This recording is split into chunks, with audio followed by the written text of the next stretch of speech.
Hello, good morning, everyone. Welcome to Saurabh's classes. So, we were doing paper analysis of GET 2025 philosophy. बहुत सारे questions आपके साथ discuss हो चुके हैं और इसी क्लास को कंटिन्यू करते हुए आगे बढ़ते हैं और आगे कुछ इम्पोर्टेंट कॉन्सेप्ट है जो आज हम डिस्कस करने वाले हैं। आई होप आपको क्लास पसंद आएगी, अच्छी लगेगी। यदि क्लास पसंद आए तो लाइक, शेयर, सब्सक्राइब ज़रूर कीजिएगा। तो स्टार्ट करते हैं आज की क्लास और क्वेश्चन स्टार्ट हो रहा है आज का 41। While practicing satyagraha, Mahatma Gandhi used non-cooperation as a cleansing process. Who is directly transformed by this process? The satyagrahi, a rebel with an evil motive, the state, or the other? तो दोस्तों इसका सही answer क्या होगा? सही answer बताने से पहले थोड़ा सा समझते हैं। तो सत्याग्रह और महात्मा गांधी ये दृष्टिकोण क्या है उनका? महात्मा गांधी ने सत्याग्रह को सत्य और आग्रह के संगम को एक साथ कनेक्ट किया। उनका कहना था कि सत्य से आग्रह करते हुए अगर हम आगे बढ़ते रहेंगे, तो हम अपनी जो मेन लक्ष्य है उसे प्राप्त कर ठीक है? और नॉन कोऑपरेशन जो था ये एक आंदोलन था, नॉन कोऑपरेशन मूवमेंट जो था जिसे असहयोग आंदोलन भी कहा जाता था, वो एक ऐसा ही प्रोसेस है जो कि व्यक्ति के अंदर आत्मिक शुद्धि लाता है कि जब हम आपका सहयोग नहीं करेंगे, ठीक है? तो वो गांधी जी इस बात के ऊपर बल दे रहे हैं कि पहले स्वयं को सुधारना ज़रूरी है, तभी समाज और सरकार पर आप असर डाल पाते हैं। तो सत्याग्रह पहले सत्याग्रही को ट्रांसफ़ॉर्म करता है, क्योंकि उसकी सहनशीलता, धैर्य और अहिंसा की इम्पोर्टेंस और उनकी शक्ति मिलना बहुत ज़रूरी हो जाता है। तो यहाँ जब आप ऑप्शन देख रहे हैं the satyagrahi, rebel with an evil motive, the state, the other, ये तो बिल्कुल नेगेटिव हो गया, ये तो हो ही नहीं सकता, ठीक है? एविल मोटिव महात्मा गांधी के साथ कैसे जुड़ सकता है? यहाँ राज्य की बात नहीं हो रही, यहाँ अदर की बात नहीं हो रही, यहाँ सत्याग्रह की बात हो रही, ठीक है? ये बिल्कुल सही है क्योंकि सेल्फ ट्रांसफॉर्मेशन पे ही फोकस दिया जा रहा है और गांधी जी कहते हैं कि सत्याग्रह के सबसे पहले प्रभाव स्वयं किस पे होता है? सत्याग्रह पे होता है। जो सत्याग्रह करता है तो सबसे पहले उसे सच बोलना होता है, उसे सही रास्ते पे चलना होता है। तो जब एक व्यक्ति नॉन कोऑपरेशन प्रैक्टिस करता है तो वह अंदर से शुद्ध हो जाता है, उसकी सोच बदल जाती है और उसका कैरेक्टर और मजबूत हो जाता है। ठीक है? तो यहाँ पर मॉरल और स्पिरिचुअल ग्रोथ पर ही ज़्यादा असर डाला गया है, ज़्यादा दबाव दिया गया है और सत्याग्रही अहिंसा का जो पालन करके अपनी आत्मिक शक्ति को बढ़ा सकता है, तो वो सत्याग्रही हो सकता है। उसके उसको जो दुश्मन के प्रति भावना है, वो बिल्कुल दया में तब्दील करनी पड़ती है। ठीक है? तो ये बिल्कुल सही आंसर है। आई थिंक अब आपको इसमें कोई कन्फ्यूज़न नहीं होगी।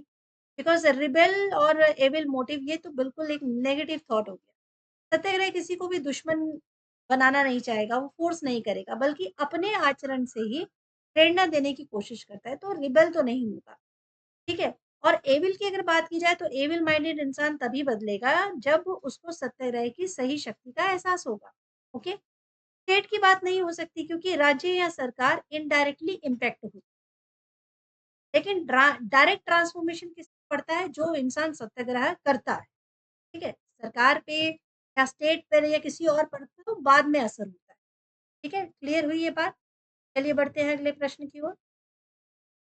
Which of the following is or are part of the four theory of existence advocated by Sri Aurobindo?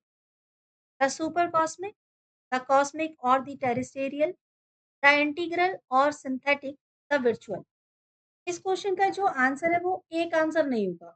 क्यों नहीं होगा मैं आपको डिटेल में बताती हूँ। यहाँ बात करने वाले हैं श्री अरविंदो जी। थोड़ा-सा पेज को और एनहांस किया जा सकता है। मैं देखती हूँ कि आप लोगों को क्लियर नज़र आ रहा होगा। जाँच करने देखिए, अब ठीक होगा? आई थिंक अब क्लियर होगा। ठीक, हाँ। तो गाइस अरबिंदो जो है श्री अरबिंदो कौन है? इनके बारे में सारी डिटेल में हम लोग अपनी थ्योरी क्लासेस में बात कर चुके हैं। तो यहाँ पर सिंपल सी बात है, यहाँ जो श्री अरबिंदो जी हैं, उनके हिसाब से जो सही आंसर है, वो सुपर कॉस्मिक भी है। वो ए भी आंसर सही है, बी भी सही है, कॉस्मिक और टेरेस्टेरियल। बी भी सही है और आपका सी भी सही है, इंटीग्रल और सिंथेटिक। कि श्री अरबिंदो की 4 थ्योरी है, थ्योरी ऑफ एक्जिस्टेंस जिसे आप कह सकते हैं 4।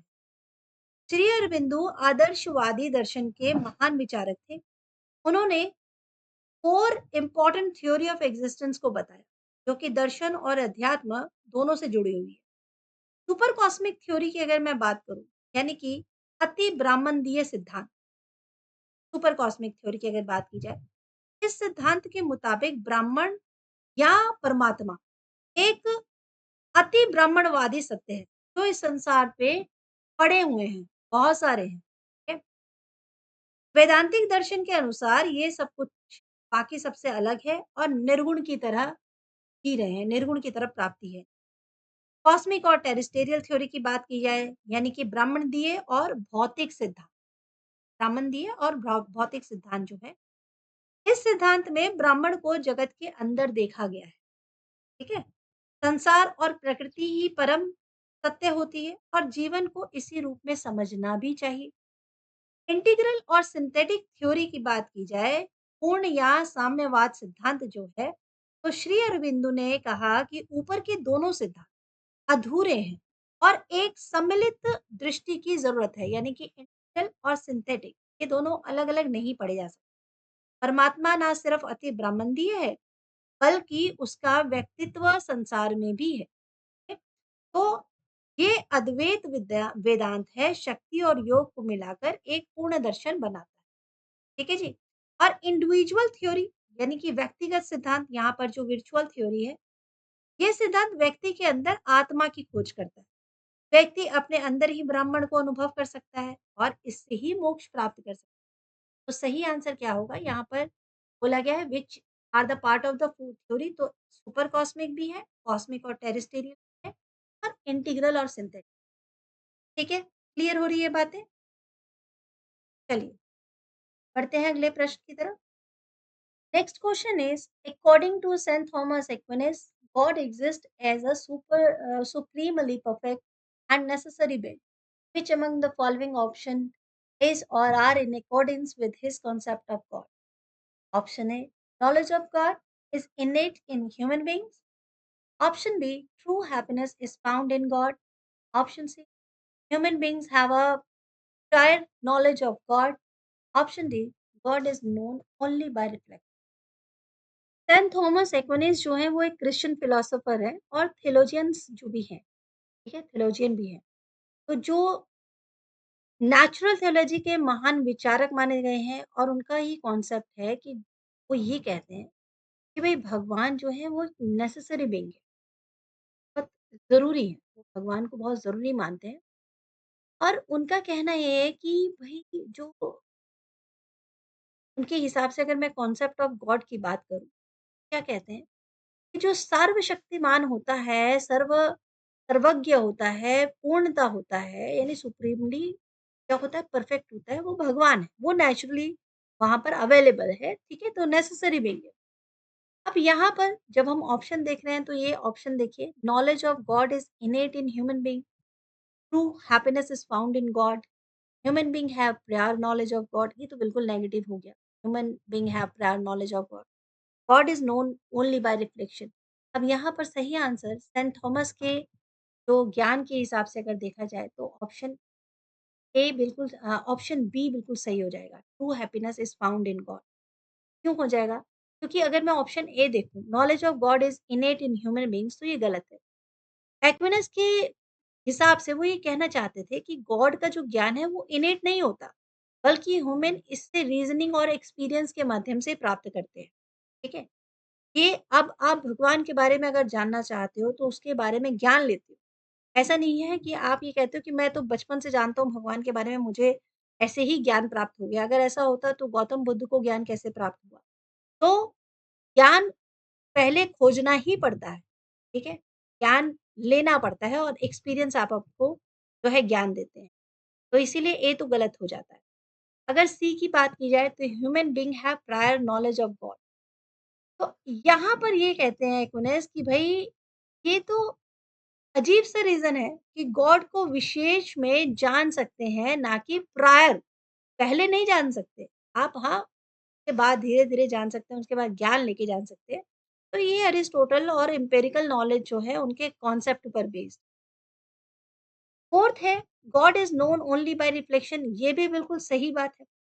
एक्विनस के अनुसार हम सीधे भगवान का ज्ञान नहीं प्राप्त कर सकते, बल्कि दुनिया और प्रकृति के अध्ययन करके ही हम उनके अस्तित्व का बोध हम पा सकते हैं, तभी हमें पता चल पाएगा। तो ये नेचुरल थियोलॉजी के कॉन्सेप्ट हैं, जो कि 5 ways of proving God's existence में भी देखा जा सकता है।